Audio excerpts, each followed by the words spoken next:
অন্তর্বর্তী সরকার কতদিন থাকবে, কবে নির্বাচন দেবে তা জানার অধিকার জনগণের আছে বলে এমন মন্তব্য করেছেন বিএনপির ভারপ্রাপ্ত চেয়ারম্যান তারেক রহমান।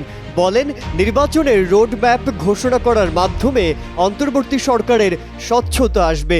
এছাড়া বর্তমান সরকার কি করতে চাচ্ছে, রাষ্ট্র মেরামত করতে আর কত সময় লাগবে সেটি জানার অধিকার জনগণের আছে।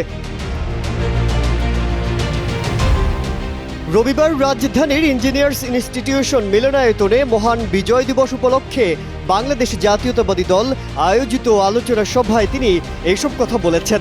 বলেন, রাষ্ট্র ও রাজনীতির গুণগত পরিবর্তনের জন্য সংস্কারের বিকল্প নেই। একই সঙ্গে এটিও মনে রাখা জরুরি, কেউ ফ্যাসিবাদ মুক্ত হতে চাইলে সংবিধান বাধা হতে পারে না। ফ্যাসিবাদ রুখতে নাগরিক জীবনের প্রতিদিনের চালচিত্র, গণতন্ত্রের রাজনীতির চর্চা থাকা দরকার। নির্বাচনের রোডম্যাপ জানতে চাইলে উপদেষ্টারা বিরক্ত হয়, এমন কথাও বলেন বিএনপির ভারপ্রাপ্ত চেয়ারম্যান তারেক রহমান।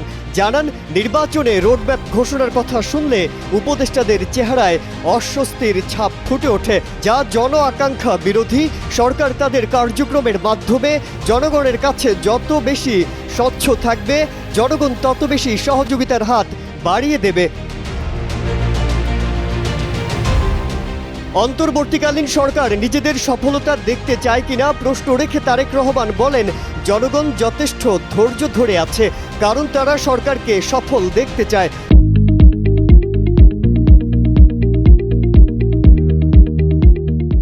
অন্তর্বর্তী সরকার নিজেরা নিজেদের সফল দেখতে চায় কিনা তা তাদের কার্যক্রমের মাধ্যমে প্রমাণ করতে হবে।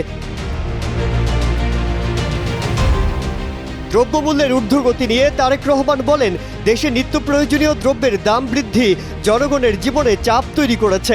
প্রতিদিনের সংসারের ব্যয় মেটাতে জনগণকে যুদ্ধ করতে হচ্ছে।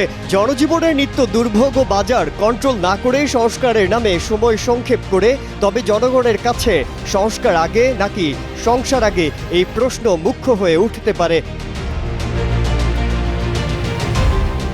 তারেক রহমান বলেন, অন্তর্বর্তী সরকার কতদিন থাকবে, কবে নির্বাচন দেবে তা জানার অধিকার জনগণের আছে। প্রতিদিনই ডেঙ্গুতে মানুষের মৃত্যু হচ্ছে, লাগামহীন মূল্যের কারণে মানুষ নাজেহাল। তাই সংস্কার আগে না সংসার আগে, এই প্রশ্নটি মানুষের কাছে মুখ্য হয়ে উঠতে পারে। সংস্কার বিলম্ব যেন মানুষকে কষ্ট না দেয়, সে পথে আগানো প্রয়োজন।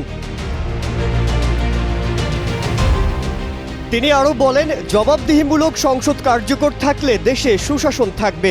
কেউ স্বৈরাচার হতে চাইলে কোনো বিধান তার সামনে বাধা হয়ে দাঁড়াতে পারে না। তাই রাষ্ট্র ফ্যাসিস্ট মুক্ত রাখতে চাইলে জবাবদিহিতা নিশ্চিত করতে হবে।